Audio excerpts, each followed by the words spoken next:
Assalamualaikum warahmatullahi wabarakatuh. Alhamdulillahi nahmadu wa nasta'inu wa nastaghfiruh wa na'udzubillahi min syururi anfusina wa min sayyiati a'malina may yahdihillahu fala mudhillalah wa may yudhlil fala hadiyalah.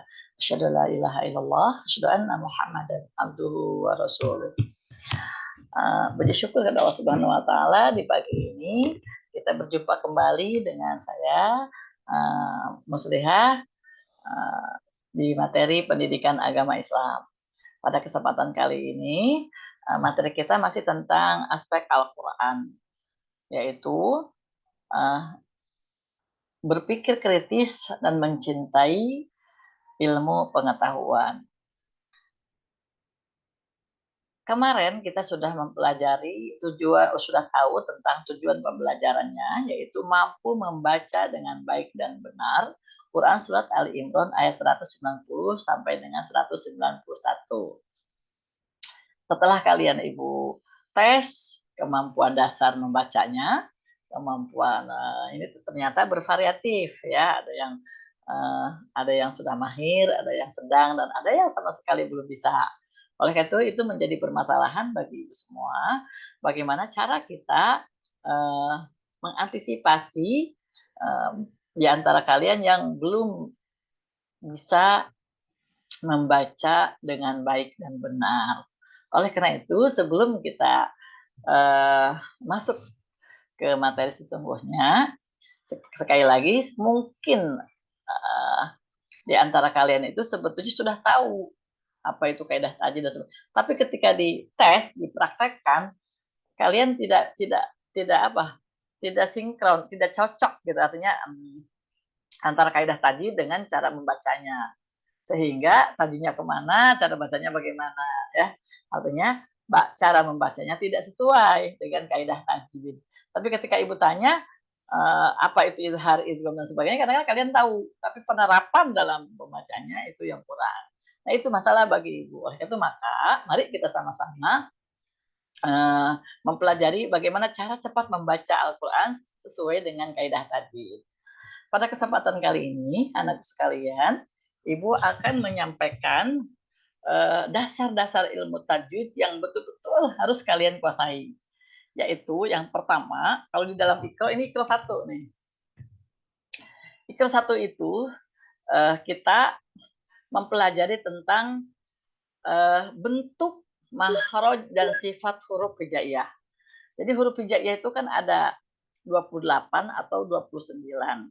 Nah, itu harus pahami dulu, harus tahu dulu, dan harus betul-betul ingat bentuk-bentuknya, ingat, dan cara membacanya itu betul-betul harus ingat.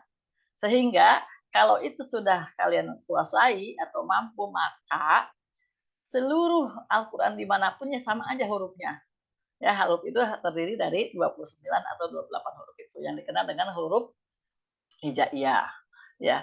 Apa saja itu huruf hijaiyah? Nah, tahu kan? Yaitu a, ba, ta, sa, ya sampai dengan ya, nun, ya sampai dengan itu dengan ya. Ya, ini harus betul-betul dipahami atau dikuasai. Gitu ya, harus mampu membedakan antara ha dengan ha gitu ya, antara so dengan bo, sa dengan sya gitu ya.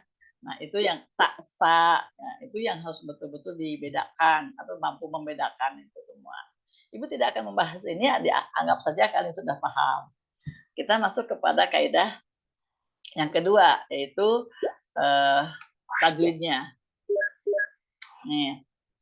Jadi kalau kalian sudah tahu tentang huruf hijaiyah A sampai Ya tadi, maka itu harus diingat. Nah, kita masuk ke dalam hukum nun mati atau tanwin. Ini dasarnya, ya, dasar kaidah tajwid. Jadi hukum nun mati atau tanwin itu terdiri dari dibagi ke dalam 4, yaitu ada izhar, ada idgham, ada iqlab, ada ikhfa. Maksudnya apa? Huruf hijaiyah itu kan 28 atau 29. 28 itu kalau A dan Ya dan Hamzah itu kan sama ya. Berarti kalau dipisah A dan Ya berarti 29. Tapi kalau disatukan alif dan A itu disatukan maka 28. Nah, huruf hijaiyah yang 28 atau 29 ini dibagi ke dalam 4. Ada yang 6 ke izhar, 6 ke izgom, 1 iklab, sisanya 15 itu adalah ikhfa. Nah, setelah dibagi ini, maka hukum nun mati atau tanwinnya itu bertemu dengan huruf yang keempat ini akan berubah kaidahnya atau hukumnya menjadi berubah-ubah. Ada izhar, ada idgham, iklab, dan ikhfa. Contoh, kita ke izhar. Apa itu izhar? Secara bahasa berarti jelas. Adapun menurut istilah adalah mengeluarkan setiap huruf dari makhrajnya tanpa memakai sengau atau dengung pada huruf yang diizharkan. Nah, paham ya? Jadi izhar itu jelas, tidak sengau. Nah, gitu. Artinya apabila nun mati atau tanwin bertemu dengan huruf yang izhar yang 6 itu amjaha, ain ha ini amjaha, ain ha oginho, maka harus dibaca jelas berbunyi n. Itu. Yang kedua ada juga mim mati ya. Apabila atau mim sukun bertemu dengan huruf ba dan mim maka harus dibaca juga jelas. Gitu ya, itu namanya izhar. Oke. Sekarang lanjut. Yang kedua. Jelasnya seperti apa? Misalnya man amana. Kalau contohnya ya ini coba. Kita lihat. Nah ini contohnya nih. Ini kan nun mati, di depannya ada alif. Nah, harus baca man. Man amana. Nah, ini yanhauna nun ketemu dengan ha. Kemudian min alaq. Oke, nah seperti itu. Jadi jelas, nggak boleh mengamatol yang mana nggak boleh. Gitu ya. Ingetin hurufnya. Jadi huruf izhar itu ada 6.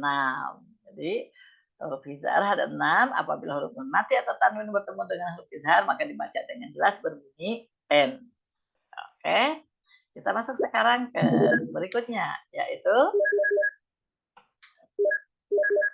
Idgham secara bahasa berarti memasukkan sesuatu ke dalam sesuatu. Adapun menurut istilah yang dimaksud dengan idgham adalah mengucapkan dua huruf menjadi satu huruf, sedangkan huruf yang kedua menjadi bertasydid. Nah, paham ya? Nah, yang kedua adalah idgham. Idgham apabila nun mati atau tanwin bertemu dengan huruf idgham, kita kan tahu hurufnya idgham itu ada 6. Yarmaluna, ya, ro, lam, mim, waw, nun. Apabila huruf nun mati atau tanwin itu bertemu dengan itu, maka harus masuk. Itu dasarnya harus masuk dulu. Ya, walaupun nanti akan dibagi dua tuh, ada idgham biguna, ada idgham bila guna. Idgham biguna itu yang dengung, yaitu iya, nun, min, waw, nun, itu 4. Yang bila guna yaitu lam dan ro. Tapi tetap prinsipnya adalah harus masuk. Cuma ada yang dengung dan ada yang tidak dengung. Oke ya. Sekarang lanjut ke kalau kita mau lihat misalnya contohnya boleh misalnya kita contohnya ya. Nah, contoh seperti ini. Ya'mal. Nah, jadi nun ketemu dengan ya. Nggak boleh man, tapi harus masuk. Ya'mal itu namanya idgham biguna. Kalau ini Liqaumi ya'lamun. ya, mim ketemu dengan atau tanwin. Tanwin ini bertemu dengan huruf ya. Oke. Nah, ada lagi misalnya mana nih? Nih. Di kalimatin minhu. Oke, gitu. Lanjut, dikit lagi. Kita masuk ke iklab.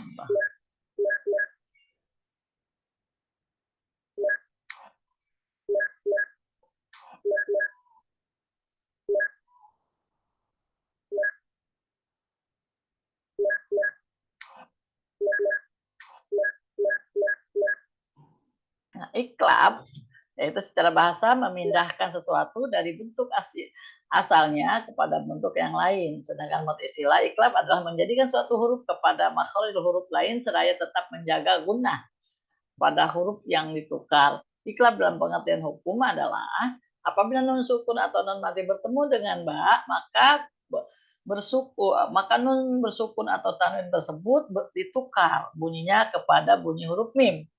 Kedua bibir agar dirapatkan untuk mengeluarkan bunyi mim seraya dibarengi sengau yang keluar dari pangkal hidung sambil ditahan sejenak.